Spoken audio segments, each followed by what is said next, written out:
Hello students, मैंने अपने पिछले लेक्चर में रियल एंड कॉम्प्लेक्स एनालिसिस का एक टॉपिक करवा दिया था। आज मैं जो नेक्स्ट टॉपिक करवाने जा रहा हूँ उसका नाम है analytic function.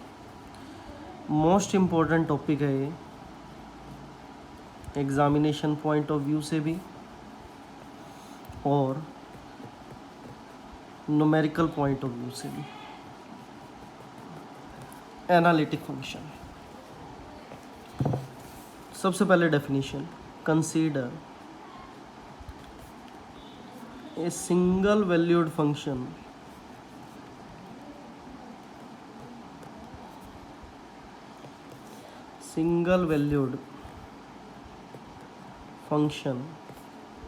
f z in a domain D. The function f z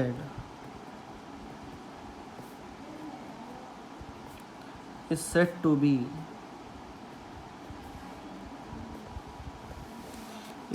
be analytic at a point z equal to a if there exists a neighborhood z minus a less than delta at all points of which f dash z exists। इसमें ये कहा गया है कि कोई भी एक single valued function हो एफ जेड किसी भी डोमेन डी में, तो वो एफ जेड एनालिटिक तभी होगा किसी भी पॉइंट जेड इक्वल टू ए पे जब कोई नेबरहुड जेड माइनस ए लेस देन डेल्टा हो, एग्जिस्ट करे और एफ डैश जेड उसमें एग्जिस्ट करे, of which F dash Z exist. ठीक है, या आप ये कह सकते हो कि किसी भी नेबरहुड या फिर किसी भी डोमेन डी में अगर कुछ फाइनाइट पॉइंट्स को छोड़ के फंक्शन अगर डिफरेंशिएबल हो तो वो फंक्शन एनालिटिक कहलाता है। मैंने उसके अंदर कुछ एक्सेप्शनल पॉइंट्स की बात की है, जिन पॉइंट्स पे छोड़ के हर एक पॉइंट पे फंक्शन क्या हो, डिफरेंशिएबल हो, तो वो फंक्शन क्या होगा, एनालिटिक। जो एक्सेप्शनल पॉइंट्स है वो क्या कहलाते हैं, सिंगुलर पॉइंट्स, जिन पे फंक्शन एनालिटिक नहीं होता। ठीक है, लेकिन अगर पूरे डोमेन डी पे ही फंक्शन डेरिवेबल हो जाए तो इस टाइप के फंक्शन को हम रेगुलर फंक्शन भी कहते हैं। ठीक है, रेगुलर कहो, कुछ वर्ड होलोमॉर्फिक भी यूज़ किए जाते हैं। ठीक है, कुछ एक बुक्स के अंदर तो डेफिनेशन ये है जिसमें एनालिटिक और रेगुलर फंक्शन को थोड़ा डिफरेंस देके बताया गया है, लेकिन कुछ एक बुक्स के अंदर एनालिटिक और रेगुलर फंक्शन को सेम बताया गया है। ठीक है, उसके अंदर हर एक पॉइंट पे डिफरेंशिएबल हो तो वो फंक्शन एनालिटिक भी माना गया है। ठीक है, और उसी को ही उसने रेगुलर फंक्शन का भी नेम दिया। ठीक है, लेकिन जिन पॉइंट्स पे फंक्शन एनालिटिक नहीं होगा उन पॉइंट्स को हम सिंगुलर पॉइंट कहेंगे। इसका मतलब उन पॉइंट पे फंक्शन डिफरेंशिएबल भी नहीं होगा। ठीक है, तो ये एनालिटिक फंक्शन के लिए एक इक्वेशन का हम यूज़ करेंगे कि किस तरीके से हम पता करें कि फंक्शन एनालिटिक है या नहीं। तो उसके लिए एक इक्वेशन हमने यूज़ करनी है जिसका नाम है CR इक्वेशन। ठीक है, CR इक्वेशन के लिए हम नेसेसरी और सफिशेंट कंडीशन पढ़ेंगे। नेसेसरी कंडीशन आज मैं करवा देता हूँ और सफिशेंट कंडीशन करवा देता हूँ। उसके बाद इस पे डिपेंडेंट अगर हो सके तो कुछ एग्जांपल आज कर लेंगे, अदरवाइज़ नेक्स्ट वीडियो में ज़रूर करेंगे। ठीक है, तो सबसे पहले क्या है, necessary condition of for function F Z to be analytic. ये मैं जो नेसेसरी एंड सफिशेंट कंडीशन बता रहा हूँ ये CR इक्वेशन के अकॉर्डिंग बता रहा हूँ।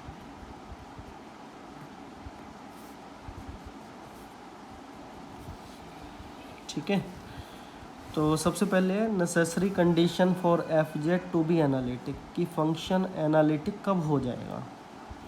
ठीक है, उसकी नेसेसरी कंडीशन है। ठीक है, देखिए, इफ़ ए फंक्शन, मैं स्टेटमेंट लिख देता हूँ, the necessary condition for F Z to be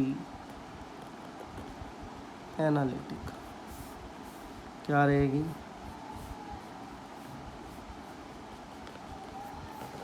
necessary condition, if a function F Z is equal to u plus iota v, इसमें u और v क्या है? x और y के फंक्शन हैं, is differentiable at Z naught. Z naught क्या है? किस टाइप का? x naught plus iota y naught type का, ठीक है। In a domain D, then the four partial derivatives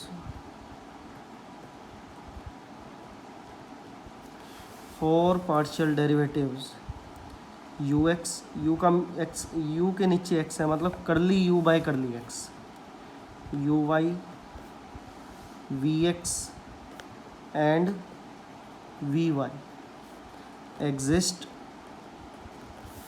eight x note y note. x note y note कोई भी arbitrary point है जिस पे वो एग्जिस्ट करेंगे एंड सेटिस्फाई द इक्वेशंस, इसको मैंने क्या बोला था? करली u बाय करली x किसके इक्वल हो जाए? करली v बाय करली y के, और curly u by curly y equal to हो जाए minus curly v by curly x के, ठीक है। मीनिंग ये हुआ कि कोई भी फंक्शन अगर डिफरेंशिएबल है तो फोर पार्शियल डेरिवेटिव उसके एग्जिस्ट करेंगे, ठीक है, और सी आर इक्वेशन को सेटिस्फाई करेंगे। ये सी आर इक्वेशन है, ठीक है, कि क्या? Curly U by curly X which is equal to curly V by curly Y, और curly U by curly Y equal to minus curly V by curly X, ठीक है। आपकी बुक में इसके अंदर दो प्रूफ दिए गए हैं। जो सबसे इजी है अल्टरनेटिव प्रूफ है वो मैं बता देता हूँ, बाकी आपकी मर्जी है जो करना चाहें, ठीक है। चाहे फर्स्ट प्रूफ कर सकती हो या सेकंड प्रूफ कर सकती हो, ठीक है। मुझे सेकंड प्रूफ कंपैरेटिवली इजी लगा तो मैं वो प्रूफ बता रहा हूँ, ठीक है। तो जैसा कि स्टेटमेंट में गिवन है कि फंक्शन डिफरेंशिएबल है, तो फंक्शन अगर डिफरेंशिएबल है तो बाय डेफिनेशन ऑफ डिफरेंशिएबिलिटी हम यही कहेंगे कि F dash Z for the limit z tends to delta Z tends to 0, F Z plus delta Z minus F Z divide by delta Z. अगर function differentiable होगा तो F dash Z exist करता होगा, ठीक है। जैसा कि मैंने बताया था कि जो एफ जेड होता है वो यू प्लस आइटा वी होता है, ठीक है, होता है यू प्लस आइटा वी, और F Z plus delta Z उसी अकॉर्डिंग क्या हो जाएगा? U plus delta U plus iota V plus delta V. देखो ऐसे लिखेंगे इसको, limit delta Z tends to 0, इसको हम लिख सकते हैं क्या? यू प्लस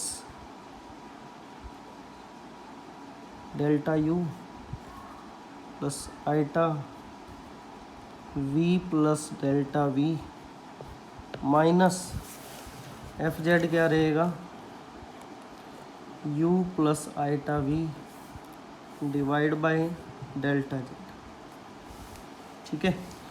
इसको थोड़ा सॉल्व कर लेते हैं। वैल्यू क्या आई? Limit delta Z tends to 0, हाँ जी, ये u कैंसिल हो जाएगा, आइटा v भी कैंसिल हो जाएगा, वैल्यू पता है क्या बचेगी? Delta u plus iota delta v divide by delta z, ठीक है। इसको मैं अलग अलग करके लिख रहा हूँ, डेल्टा z और ये डेल्टा z, ठीक है। तो डेल्टा जेड अगर टेंस टू ज़ीरो है तो इसमें मैं अब दो केस बना रहा हूँ, या जो फंक्शन है या तो वो पैरेलल टू, या तो हम क्या लेकर चलेंगे delta Z tends to zero के लिए, या तो along parallel to X axis या फिर पैरेलल टू वाई एक्सिस। ठीक है, दो केस हम इसके अंदर उठाते हैं। ठीक है, लेट किया मैंने, delta Z tends to zero along a line parallel to X axis. देखो ऑब्वियस ही बात है, पैरेलल टू एक्स एक्सिस है तो वाई में चेंज नहीं आएगा, वाई हमेशा फिक्स रहेगा। वाई में चेंज नहीं आएगा तो डेल्टा वाई जो है वो ज़ीरो रहेगा। डेल्टा जेड आपका क्या लिखते हैं, delta X plus iota delta Y. तो डेल्टा वाई अगर ज़ीरो हो चुका है तो इस केस के अंदर डेल्टा जेड किसके इक्वल हो जाएगा, डेल्टा एक्स के। और डेल्टा जेड अगर टेंस टू ज़ीरो है तो हम ये कहेंगे कि जो डेल्टा एक्स है वो भी टेंस टू ज़ीरो हो जाएगा। ठीक है, तो इस वैल्यू को हम यहाँ पे पुट कर देते हैं। तो एफ डैश जेड किसके इक्वल आ जाएगा, ऊपर लिखते हैं F dash Z, F dash Z equal हो जाएगा, यहाँ से रिज़ल्ट उठा रहा हूँ मैं। ठीक है, डेल्टा जेड की जगह डेल्टा एक्स आ जाएगा। ठीक है, तो रिज़ल्ट हमारा ये बनेगा, limit delta X tends to zero delta U by delta X plus iota delta V by delta X. ठीक है, तो ये वैल्यू एफ जेड की क्या हो जाएगी, लिमिट लगाने पर ये हो जाएगी curly U by curly X plus iota curly V by curly Y. ये इक्वेशन फर्स्ट नेम दे देते हैं। सिमिलरली अगर ये लेट कर लिया जाए delta Z tends to zero है along a line parallel to Y axis, तो ऑब्वियस बात है अब की बार क्या होगा, डेल्टा एक्स अब की बार क्या होगा, एक्स जो है सेम रहेगा, चेंज नहीं होगा। चेंज नहीं होगा तो डेल्टा एक्स ज़ीरो हो जाएगा अब की बार। ठीक है, तो डेल्टा जेड आपका क्या लिखते हैं, delta X plus iota delta Y. तो डेल्टा एक्स अगर ज़ीरो हो गया तो डेल्टा जेड की वैल्यू क्या आ गई, आइटा डेल्टा वाई आ गई। ठीक है, इस वैल्यू को हम पुट कर देते हैं फिर से इस इक्वेशन में। ठीक है, फिर से पुट करें तो अब की बार एफ डैश जेड क्या बना, हाँ जी एक बात और कि delta Z tends to zero है तो डेल्टा वाई भी टेंस टू ज़ीरो हो जाएगा। ठीक है, तो limit delta Y tends to zero मैं पुट करूँगा डेल्टा जेड की जगह आइटा डेल्टा वाई। ठीक है, डेल्टा यू अपॉन, यहाँ डेल्टा जेड होता था, यहाँ हो जाएगा iota delta Y plus delta iota bar था delta V upon iota delta Y. ठीक है, ये आइटा हो गया इससे कैंसिल। ठीक है, और इसको हम कैसे लिखें, इसको ऐसा लिख सकते हैं, limit delta Y tends to zero. देखो मैं अगर आइटा से मल्टीप्लाई और डिवाइड कर दूं तो नीचे आइटा स्क्वायर हो जाएगा और आइटा स्क्वायर -1 होता है, तो ये वैल्यू कुछ ऐसी नज़र आएगी, delta V upon delta Y आगे हो जाएगा minus iota delta U upon delta Y. ठीक है, तो एफ डैश जेड किसकी इक्वल हो जाएगा हमारे पास, करली वी बाय करली वाई। ठीक है, minus iota curly U by curly Y which is equation number 2। ठीक है, फ्रॉम 1 and 2 हमारे पास दो इक्वेशन बन चुकी है, फ्रॉम 1 and 2।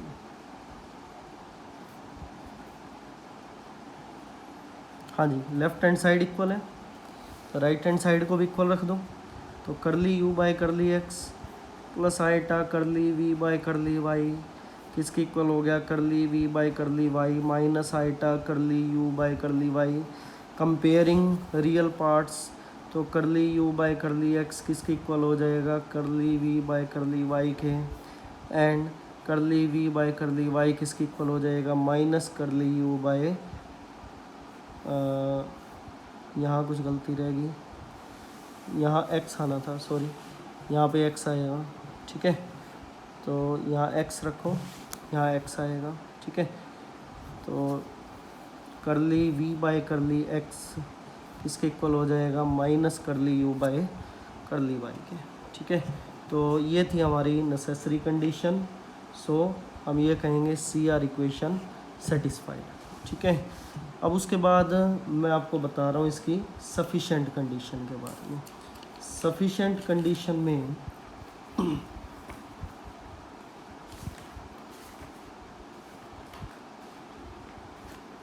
सफिशेंट कंडीशन क्या है, स्टेटमेंट सबसे पहले मैं लिख देता हूँ। द सफिशेंट कंडीशन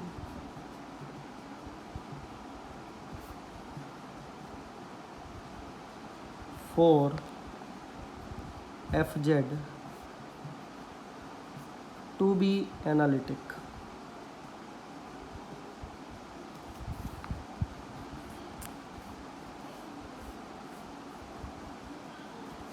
ठीक है, सबसे पहले स्टेटमेंट लिखते हैं, फिर उसका प्रूव करेंगे।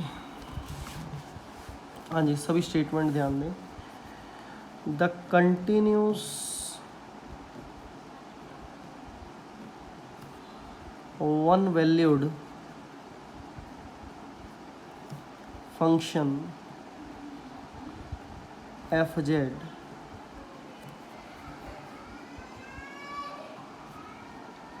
is analytic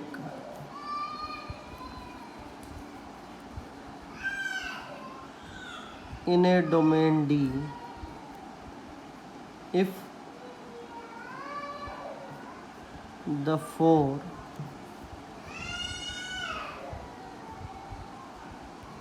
partial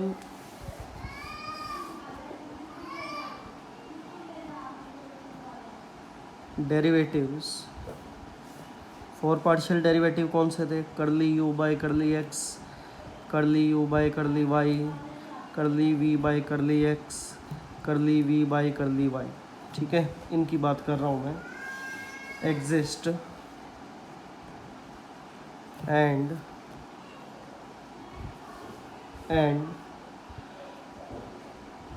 continuous and satisfy the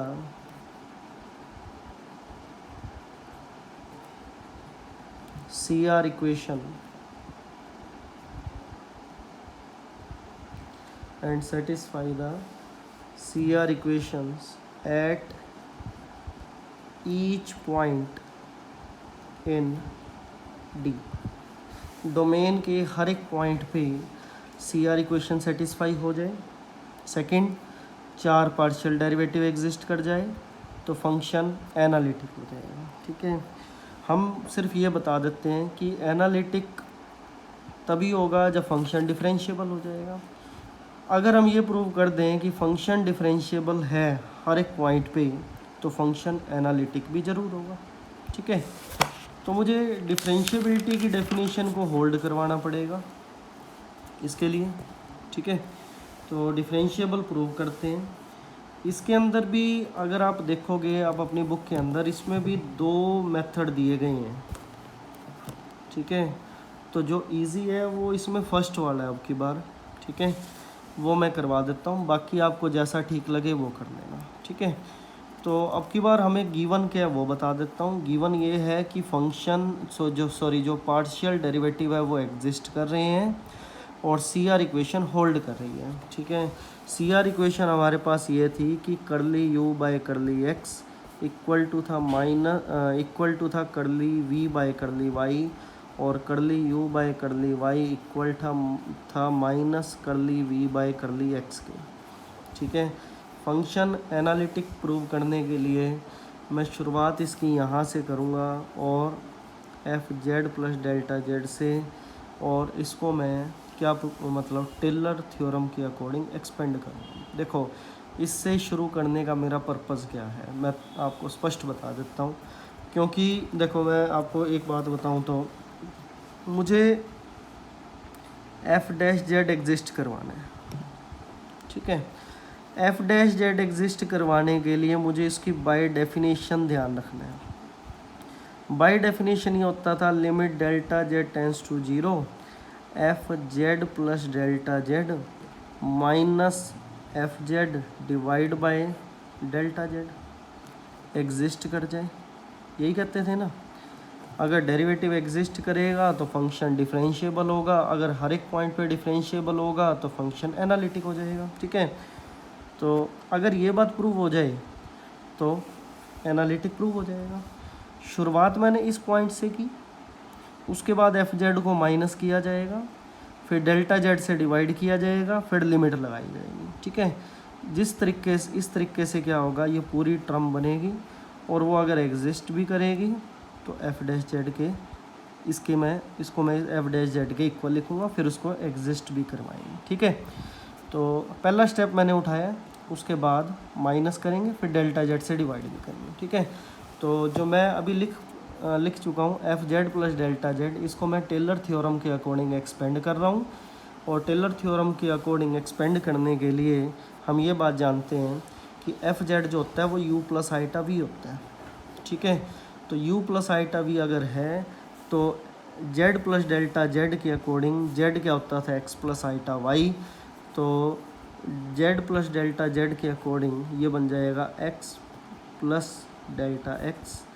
ठीक है, y प्लस डेल्टा y, क्योंकि u और v फंक्शन होते हैं x और y के, तो z प्लस डेल्टा जेड के अकॉर्डिंग x और y क्या हो जाएंगे, x plus delta x, y plus delta y, और v सिमिलरली ये बन जाएगा। ठीक है, हाँ जी, इसको एक्सपेंड करें और इसको एक्सपेंड अलग से करें, इसको एक्सपेंड अलग से करते हैं। क्या वैल्यू आई, बाय टेलर एक्सपेंशन। ठीक है, ये बन जाएगा u x y, उसके बाद करली u by curly x delta x plus curly u by curly y delta y, फिर उसके बाद होता है 1/2 फैक्टोरियल, इस तरीके से चलता जाता है। हाई टर्म जो भी है मैं नेगलेक्ट कर रहा हूँ, क्योंकि डेल्टा x और डेल्टा y स्मॉल वैल्यूज़ हैं, तो वो उनकी जो स्केयरिंग क्यूबिक जो हायर पावर्स हैं वो और भी ज़्यादा स्मॉल होती जाएंगी, तो हायर पावर को हम नेगलेक्ट कर देंगे। हमें जो मेनली ज़रूरत है मैंने उसको लिख दिया, बाकियों पे सो ऑन लगा दिया। ठीक है, इसी तरीके से v को करें एक्सपेंड, तो वैल्यू क्या हो जाएगी, first V X Y plus curly v by curly x delta x curly v by curly y delta y and so on. ठीक है, हाँ जी, उसके बाद u X Y plus iota v X Y, ये अलग हो गए। सेम वे में इसको अलग कर लेते हैं, इनको अलग कर लेते हैं, फिर इसको अलग कर देंगे। ठीक है, क्या वैल्यू बनेगी, curly u by curly x plus iota curly v by curly x, जिसमें से कॉमन क्या आ गया, delta x plus curly u by curly y plus iota curly v by curly y, और इसमें से कॉमन क्या आ गया, डेल्टा y। ठीक है, तो u प्लस आइटा v जानते हो एफ जेड होता है, तो F Z plus delta Z तो चल ही रहा था, ये हो गया एफ जेड। ठीक है, और इस पे आप एक काम करते हैं, सी आर इक्वेशन लगा देते हैं इन दो ब्रैकेट्स पे। ठीक है, सो ऑन मैं अब हटा दूंगा क्योंकि हायर पावर आप नेगलेक्ट कर चुके हैं। ठीक है, इस पे सी आर इक्वेशन का मैं अब यूज़ करने जा रहा हूँ। ठीक है, सी आर इक्वेशन का यूज़ करेंगे तो पहली ब्रैकेट को तो मैं एक बार एज इट इज़ रख रहा हूँ और सेकंड ब्रैकेट को by C R equation change कर रहा हूँ। ठीक है, तो सी आर इक्वेशन में करली u बाय करली x होता था curly v by curly y के, और curly u by curly y होता था minus curly v by curly x के। ठीक है, तो इसको करली u बाय करली y को मैं लिख सकता हूँ minus curly v by curly x plus iota curly V by curly Y को क्या लिख सकते हैं, करली यू बाय करली एक्स, ठीक है, डेल्टा वाई। ये एफ जेड इधर चला जाएगा। देखो जो फंक्शन डिफरेंशिएबल के अकॉर्डिंग जो डेफिनेशन हम लिखते हैं उसका कुछ पोर्शन बनना शुरू हो गया, ठीक है। तो यहाँ वैल्यू इसको थोड़ा सा मॉडिफाई कर लेते हैं, ठीक है। इसको एज इट इज़ रखता हूँ एक बार, curly U by curly X plus iota curly V by curly X delta X. उसके बाद ये हो जाए, इसको मैं -1 को ऐसा लिख देता हूँ आईटा स्केयर, ठीक है। तो आईटा कॉमन निकाल लेंगे, ठीक है। तो वैल्यू पता क्या रह जाएगी, curly U by curly X plus iota curly V by curly X iota delta Y, ठीक है। देख पाएंगे ये दोनों ब्रैकेट अब सेम हो चुकी हैं, ठीक है। तो इसको मैं कॉमन ले रहा हूँ, तो वैल्यू क्या रहेगी, curly U by curly X plus iota curly V by curly X delta X plus iota delta Y, ठीक है। तो delta X plus iota delta Y क्या हो जाएगा, जैसे आप लिखते हैं ना जेड को एक्स प्लस आईटा वाई, तो ये हो जाएगा डेल्टा जेड हो जाएगा सिमिलरली, ठीक है। तो वैल्यू हमारे पास क्या आ गई, curly U by curly X plus iota curly V by curly X delta Z हो जाएगा, ठीक है। डेल्टा जेड अब इसके डिवाइड में चला जाएगा, ठीक है।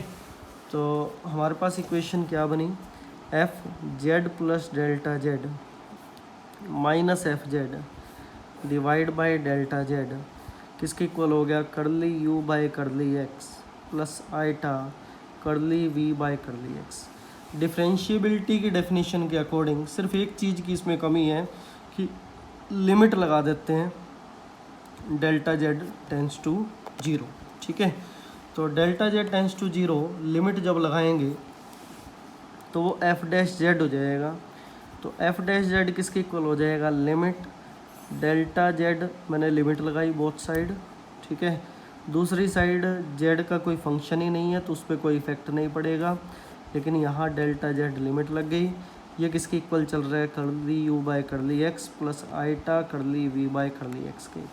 जैसा कि मैंने अभी सफिशिएंट कंडीशन की स्टेटमेंट में बताया था कि चारों डेरिवेटिव एग्जिस्ट कर रहे हैं, इसका मतलब ये दोनों डेरिवेटिव उसी का ही पार्ट है, ये एग्जिस्ट कर रहे हैं तो ये पूरा फंक्शन भी एग्जिस्ट कर रहा है। अगर ये एग्जिस्ट कर रहा है तो ये भी एग्जिस्ट कर रहा है, अगर ये एग्जिस्ट कर रहा है तो एफ डैश जेड भी एग्जिस्ट कर रहा है, ठीक है। तो इसका मतलब एफ डैश जेड हर एक पॉइंट पे डिफरेंशिएबल है। डिफरेंशिएबल है तो क्या कहेंगे हम, फंक्शन एनालिटिक है, ठीक है।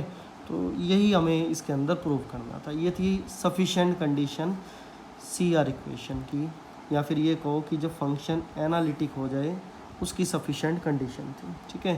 तो हमने जो किया आज एनालिटिक फंक्शन और उसकी सी आर इक्वेशन की नेसेसरी एंड सफिशिएंट कंडीशन के बारे में हमने पढ़ा, ठीक है। एक दो छोटे छोटे एग्जांपल है वो बता देता हूँ, फिर उसके बाद जो नेक्स्ट है वो हम बाद में कर लेंगे, ठीक है। इसके अंदर एक एग्जांपल ये है, find the value of A and B such that the function F Z हमें गिवन है। एफ जेड क्या गिवन है, X square A Y square minus 2xy plus iota B X square minus Y square plus 2xy, ठीक है। Given ये है कि जो फंक्शन है वो एनालिटिक है और हमें ए और बी की वैल्यू को फाइंड करना है, ठीक है। अगर एनालिटिक है तो ऑब्वियस सी बात है यू और वी जो है सी आर इक्वेशन को होल्ड भी करेंगे। तो अगर एफ जेड हम लिखते थे तो कुछ ऐसा लिखते थे U plus iota V type का। अगर कंपेयर करें तो ये यू है और ये वी है, तो यू हमारे पास क्या हो जाएगा, X square A Y square minus 2xy, और वी हमारे पास क्या हो गया, B X square minus Y square plus 2xy, ठीक है। तो सी आर इक्वेशन के लिए हमें करली यू बाय करली एक्स की ज़रूरत पड़ेगी, ठीक है, और curly U by curly Y की भी ज़रूरत पड़ेगी। तो 2ay माइनस 2x, ठीक है। सिमिलर वे में करली वी बाय करली एक्स क्या हो जाएगा, 2bx plus with respect to X कर रहे हैं 2y और करली वी बाय करली वाई क्या हो जाएगा, -2y + 2x। ठीक है, बाय सी आर इक्वेशन हम क्या लिखते थे कि curly u by curly x equal होता था curly v by curly y के, और curly v by curly x equal to होता था माइनस करली u बाय करली y के। ठीक है, अगर इसको पुट करके देखें तो इसकी वैल्यू है 2x - 2y और इसकी वैल्यू क्या, -2y + 2x, या फिर ये कहो 2x - 2y। ठीक है, ये तो कंपेयर, इसमें कोई डाउट नहीं है। ठीक है, लेकिन करली वी बाय करली एक्स को पुट करें तो क्या है, 2bx + 2y किसके इक्वल हो गया, इसको वेरिएबल के अकॉर्डिंग लिख रहा हूँ मैं। ठीक है, ये वैल्यू है। अगर ये इक्वल है, सी आर इक्वेशन होल्ड है, तो इसका मतलब ये दोनों कंपेयर हो जाएंगे। ठीक है, तो x के कोफिशिएंट कंपेयर करें तो 2b = तो हो गया -2 और 2a = हो गया 2, तो b की वैल्यू तो आ गई, एक तो यहाँ पे -1 और यहाँ a की वैल्यू आ गई 1, तो हमें a और b फाइंड करना था। ठीक है, वो फाइंड कर चुके हैं। हाँ जी, तो इस तरीके से ये क्वेश्चन रहेंगे, और अगर डेरिवेटिव फाइंड करना हो तो वो भी कर सकते हो। ठीक है, f' इसका फाइंड करना पड़े। तो आज मैं इतना ही करवाता हूँ। ठीक है, अगली वीडियो के अंदर इससे रिलेटेड और एग्जाम्पल करेंगे और टॉपिक करेंगे। ठीक है, तो अगर मेरी वीडियो पसंद आए तो लाइक करें और मेरे चैनल को सब्सक्राइब करें। Thank you very much.